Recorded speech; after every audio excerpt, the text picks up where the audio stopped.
कभी सोचा है कि भारत जैसा है वैसा आखिर है क्यों? इसका जवाब सिर्फ इतिहास की किताबों में नहीं मिलता, बल्कि दुनिया के नक्शे पर छिपा है। चलिए आज पता लगाते हैं कि कैसे कुछ मामूली सी दिखने वाली भौगोलिक रेखाएं हमारे मौसम से लेकर हमारी संस्कृति तक हर चीज को डिजाइन करती हैं। तो इस सवाल से ही शुरू करते हैं। भारत का जो भौगोलिक पता है, इसके अक्षांश और देशांतर, क्या ये सिर्फ नक्शे पर लिखे कुछ नंबर्स हैं, या फिर ये एक तरह का सीक्रेट कोड है जिसमें देश की पूरी किस्मत छिपी हुई है? आइए उन बेसिक नंबर्स से शुरुआत करते हैं जो बताते हैं कि दुनिया में भारत आखिर है कहां। तो सबसे पहले बात करते हैं भारत के ग्लोबल एड्रेस की, और आप देखेंगे कि इन सीधे साधे दिखने वाले नंबर्स में एक बड़ी ही मजेदार पहेली छिपी हुई है। स्क्रीन पर जो ये नंबर्स हैं, ये भारत के ऑफिशियल कोऑर्डिनेट्स हैं। ये सिर्फ आंकड़े नहीं हैं, ये उस विशाल कैनवास को तय करते हैं जिस पर भारत की कहानी लिखी गई है। मतलब दक्षिण में अंडमान निकोबार से लेके उत्तर में हिमालय की बर्फीली चोटियों तक। और देखिए, यहीं पर बात थोड़ी इंटरेस्टिंग हो जाती है। अगर आप देखें तो भारत का उत्तर से दक्षिण और पूरब से पश्चिम दोनों ही दिशाओं में फैलाव लगभग 30 डिग्री का है। लेकिन जब हम असल दूरी नापते हैं तो जमीन आसमान का फर्क आ जाता है। उत्तर दक्षिण की दूरी 3200 किलोमीटर से भी ज्यादा है, जबकि पूरब पश्चिम की दूरी लगभग 300 किलोमीटर कम है। भाई, ऐसा कैसे हो सकता है? ये एक बड़ी दिलचस्प भौगोलिक पहेली है ना? डिग्री में फैलाव तो एक जैसा, पर किलोमीटर में दूरी अलग क्यों? इसका जवाब उस चीज में छिपा है जिसे हम हर रोज देखते तो हैं, पर शायद ही कभी उसके बारे में इतना सोचते हैं। हमारे प्लैनेट का शेप। देखिए, इसका हल पृथ्वी के गोल आकार में है।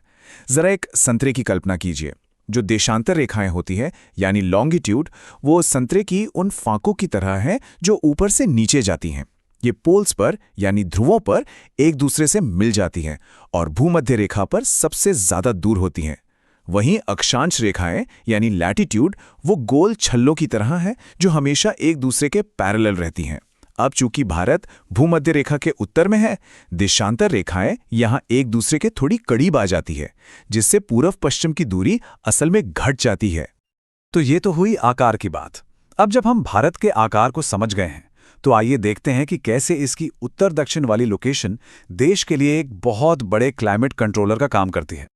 भारत के ठीक बीच से एक अदृश्य रेखा गुजरती है, कर्क रेखा। अब ये कोई मामूली लाइन नहीं है, ये किसी भी बॉर्डर से ज्यादा पावरफुल है। 23.5 डिग्री उत्तरी अक्षांश पर मौजूद ये रेखा देश को दो बिल्कुल अलग अलग क्लाइमेट जोन्स में साफ साफ बांट देती है। इस लाइन के नीचे, यानी दक्षिण भारत, ट्रॉपिकल जोन में आता है, मतलब साल भर गर्म और नमी वाला मौसम। और इसके ऊपर का हिस्सा, यानी उत्तरी भारत, वो है सब ट्रॉपिकल जोन में, जहां हमें अलग अलग मौसम देखने को मिलते हैं। कभी चिलचिलाती गर्मी तो कभी कड़ाके की ठंड। यही बंटवारा भारत की विविधता की असली चाबी है। और पता है, यही एक अकेली भौगोलिक रेखा सब कुछ तय कर देती है। दक्षिण में मानसूनी बारिश में उगने वाले चावल से लेकर उत्तर की सर्दियों में पकने वाले गेहूं तक। यही लोगों के जीने का तरीका तय करती है, चाहे वो हिमालय में सीढ़ीदार खेती हो या फिर रेगिस्तान में जानवरों को चराना। यहां पर असल में भूगोल ही वो नियम लिखता है जिनके हिसाब से लोग अपनी जिंदगी जीते हैं। अच्छा, तो लैटिट्यूड ने तो क्लाइमेट सेट कर दिया। अब आते हैं लॉन्गिट्यूड पर, यानी देशांतर रेखाओं पर, क्योंकि ये हमें एक बिल्कुल अलग पहेली की तरफ ले जाती हैं, समय की पहेली। भारत का पूरब से पश्चिम तक का जो विशाल फैलाव है, वो लगभग 30 डिग्री का है, और इसका सीधा सा मतलब है लगभग 2 घंटे का टाइम गैप। ऐसा इसलिए क्योंकि हर एक डिग्री देशांतर पर 4 मिनट का फर्क आता है। तो इसका मतलब ये हुआ कि जब पूरब में सूरज उग रहा होता है, तब पश्चिम में घना अंधेरा होता है।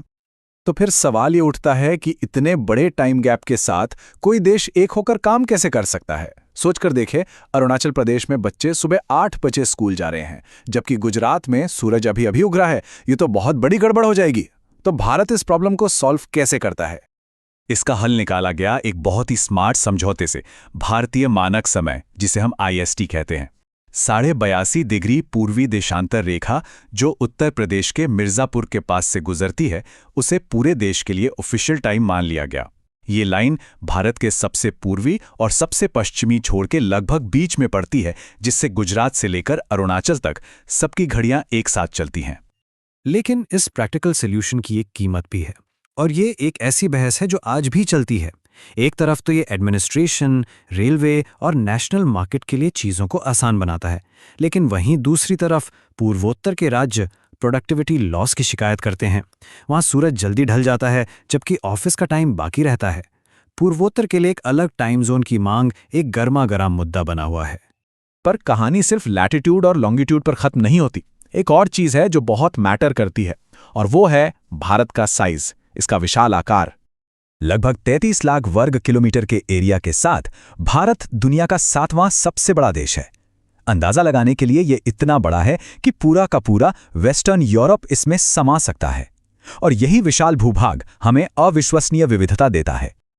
इतने बड़े कैनवस का मतलब है जबरदस्त डाइवर्सिटी। एक तरफ हिमालय की बर्फीली चोटियां तो दूसरी तरफ थार का सुनहरा रेगिस्तान। एक ओर देश को सींचने वाली गंगा और ब्रह्मपुत्र जैसी विशाल नदियां तो दूसरी ओर घने जंगल। भारत सिर्फ एक देश नहीं बल्कि अपने आप में एक उपमहाद्वीप है। तो चलिए अब इन सब बातों को एक साथ जोड़कर देखते हैं, ये पूरा भौगोलिक ब्लूप्रिंट आखिर एक राष्ट्र की पहचान बनाता कैसे है। बात सीधी सी है, दुनिया के नक्शे पर भारत कहाँ है, इससे तय होता है कि यहाँ का मौसम कैसा होगा।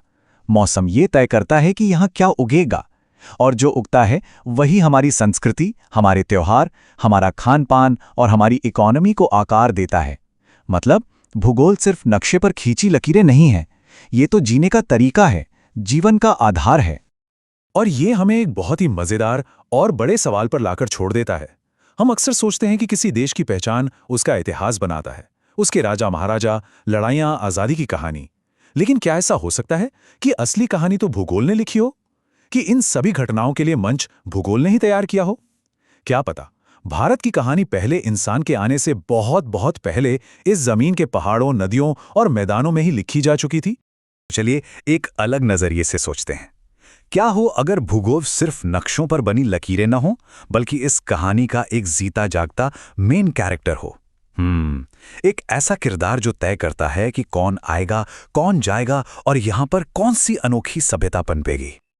अच्छा, सबसे पहले तो ये साफ कर लेते हैं कि जब हम कहते हैं भारतीय उपमहाद्वीप, तो इसका मतलब क्या है। इसमें भारत, पाकिस्तान, नेपाल, भूटान और बांग्लादेश आते हैं। ये सभी देश मिलकर आप कह सकते हैं कि एक खास भौगोलिक और सांस्कृतिक इकाई बनाते हैं। तो हमारी कहानी का पहला पड़ाव है ये सोच। कल्पना कीजिए एक बहुत बड़े किले की, जिसकी दीवारें किसी इंसान ने नहीं बल्कि खुद कुदरत ने खड़ी की हों। जी हां, कुछ ऐसा ही है भारतीय उपमहाद्वीप का भूगोल। इस किले की जो उत्तरी दीवारें हैं वो हैं दुनिया की कुछ सबसे ऊंची पर्वत श्रृंखलाएं, हिमालय, हिंदुकुश, सुलेमान और पूर्वांचल। ये सब मिलकर एक ऐसी दीवार बनाते हैं जिसे पार करना लगभग नामुमकिन था, और इसी दीवार ने सदियों तक इस उपमहाद्वीप को बाकी एशिया से एक तरह से अलग थलग रखा। लेकिन यहीं पर एक बहुत दिलचस्प बात सामने आती है। देखिए, एक तरफ तो इस भौगोलिक अलगाव ने यहां एक बिल्कुल ही अनोखी, एक अलग ही सभ्यता को जन्म दिया, पर दूसरी तरफ ये किला पूरी तरह से बंद भी नहीं था। इसमें दरवाजे थे और उन्हीं से व्यापार, लोग और नए नए विचार अंदर आते रहे। और जैसा कि हम सब जानते हैं, हर किले में दरवाजे तो होते ही हैं। इस कुदरती किले के दरवाजे थे यहाँ के पहाड़ी दर्रे, जिन्होंने बाहरी दुनिया के साथ संपर्क का रास्ता हमेशा खुला रखा। खैबर, बोलन, शिपकीला, नाथुला, बॉमडिला, ये सिर्फ नाम नहीं हैं, ये तो इतिहास की वो नसें हैं जिनसे होकर सेनाएं, व्यापारी और पूरी की पूरी संस्कृतियां इस उपमहाद्वीप में दाखिल हुईं और फिर हमेशा हमेशा के लिए यहीं का हिस्सा बन गई। चलिए अब उत्तर की इन चट्टानी दीवारों से नजर हटाते हैं और दक्षिण की ओर चलते हैं। यहाँ कोई दीवार नहीं है बल्कि एक खुला महासागर है। अगर पहाड़ एक किला थे तो ये समुद्र एक अंतहीन हाईवे था, इस उपमहाद्वीप का दूसरा बड़ा दरवाजा। अंदाजा लगाइए, सिर्फ मुख्य भूमि की जो तटरेखा है वही 6100 किलोमीटर लंबी है। ये बहुत बड़ी दूरी है जो व्यापार और संपर्क की अनगिनत संभावनाओं को दिखाती है। और अगर इसमें हम अपने द्वीप समूहों को भी जोड़ दें तो ये आंकड़ा बढ़कर 7500 किलोमीटर से भी ज्यादा हो जाता है। सोचिए, इतनी लंबी तटरेखा का मतलब है सदियों से दुनिया से जुड़ने की ताकत और एक बहुत बड़ी रणनीतिक बढ़त। इस विशाल तटीय रेखा का असर भी उतना ही गहरा था। इसने समुद्री व्यापार को तो बढ़ाया ही, साथ ही तट पर बसने वालों की पूरी अर्थव्यवस्था की नींव रखी। और इसी समुद्र के रास्ते ये जमीन रोम, अरब और दक्षिण पूर्व एशिया जैसी दूर दराज की सभ्यताओं से भी जुड़ी। अच्छा, समुद्र की बात हो ही रही है तो एक मजेदार चीज देखते हैं। भारत और श्रीलंका के बीच के नक्शे को देखिए। ये भूगोल के दो जरूरी शब्दों को समझने का एक बेहतरीन उदाहरण है। गल्फ या खाड़ी, जैसे मन्नार की खाड़ी, वो जगह है जहां समुद्र जमीन के अंदर एक बड़ा सा मोड़ लेता है, और स्ट्रेट, जैसे पाक स्ट्रेट, वो संकरा समुद्री रास्ता है जो दो बड़े सागरों को आपस में जोड़ता है। तो अब कहानी को आज के दौर में ले आते हैं। आज जब तकनीक इतनी आगे बढ़ चुकी है, तो सवाल ये है कि क्या ये सदियों पुराने पहाड़ और समुद्र अब भी उतनी ही बड़ी रुकावट हैं? इंसान ने इन कुदरती दीवारों को लगातार चुनौती दी है। देखिए, पहले पहाड़ों को काटकर सड़कें और सुरंगें बनी, फिर हवाई जहाज़ों ने ज़मीनी बाधाओं को लगभग बेमानी कर दिया, और आज तो डिजिटल दुनिया ने फिजिकल दूरी के मतलब को ही करीब-करीब खत्म कर दिया है। तो हम इस एक सवाल पर आकर रुकते हैं। अगर भूगोल, जिसने सदियों तक हमारी दुनिया को तय किया, अब सबसे बड़ी सीमा नहीं रहा, तो भविष्य की दुनिया की सरहदें कौन तय करेगा? तकनीक, विचार या फिर कुछ और? सोचने वाली बात है ना? तो सवाल ये उठता है कि भारत का नक्शा क्या है? क्या ये सिर्फ कुछ राज्यों और सीमाओं का कलेक्शन है, या फिर इन लकीरों के अंदर एक पूरी सभ्यता की, एक स्ट्रेटेजिक पावर की कहानी छुपी हुई है? चलिए आज इसी पर से पर्दा उठाते हैं। ठीक है, तो किसी भी बड़ी कहानी को समझने के लिए ना उसकी जड़ तक जाना जरूरी होता है, और हमारी कहानी की शुरुआत होती है कुछ बहुत ही बेसिक लेकिन बेहद जरूरी ज्योग्राफिकल फैक्ट से। स्क्रीन पर ये जो आंकड़े दिख रहे हैं, ये हमारे विश्लेषण की फाउंडेशन है। जरा देखिए, भारत का लैटिट्यूड एक्सटेंट 6 डिग्री 45 मिनट उत्तर से लेके 37 डिग्री 6 मिनट उत्तर तक है। इसी से तो देश की अनबिलीवेबल क्लाइमेट डाइवर्सिटी तय होती है, दक्षिण की ट्रॉपिकल गर्मी से लेकर उत्तर के बर्फीले हिमालय तक। और 82 डिग्री 30 मिनट पूर्व की स्टैंडर्ड मेरिडियन पूरे देश को एक टाइम जोन में बांधती है। ये सिर्फ नंबर्स नहीं हैं, ये भारत की ज्योग्राफिकल आइडेंटिटी की धड़कन है। अब देखिए, इस स्लाइड में जो बात सच में इंटरेस्टिंग है वो ये है कि भारत की सबसे लंबी इंटरनेशनल बॉर्डर बांग्लादेश के साथ है। अक्सर लोग सोचते हैं कि चीन या पाकिस्तान होगा, है ना? लेकिन ये फैक्ट हमें भारत के पड़ोस को एक बिल्कुल नए एंगल से देखने पर मजबूर कर देता है। चलिए अब थोड़ा जूम आउट करते हैं। इन आंकड़ों से आगे बढ़कर ये देखते हैं कि दुनिया के नक्शे पर भारत की मौजूदगी के असल में मायने क्या हैं। ये कहानी सिर्फ एक देश की नहीं, बल्कि एक ग्लोबल प्लेयर की है। देखिए, किसी भी देश का भूगोल सिर्फ उसकी सरहदों तक ही सीमित नहीं रहता। उसका असली महत्व तो इस बात में है कि वो बाकी दुनिया से जुड़ता कैसे है। और बस यहीं पर भारत की ज्योग्राफिकल लोकेशन उसे एक जबरदस्त स्ट्रेटेजिक एडवांटेज देती है। ईस्टर्न हेमिस्फीयर के बिल्कुल बीच में होने की वजह से भारत ट्रेड और ट्रांसपोर्ट का एक नेचुरल चौराहा बन जाता है। सदियों से ये अफ्रीका, यूरोप और ईस्ट एशिया को जोड़ने वाले जरूरी हवाई और समुद्री रास्तों का दिल रहा है, और आज भी है। लेकिन रुकिए, भूगोल सिर्फ पुराने नक्शों और व्यापार के रास्तों की कहानी नहीं है। आज के डिजिटल जमाने में टेक्नोलॉजी इस सब्जेक्ट में एक नई जान फूंक रही है।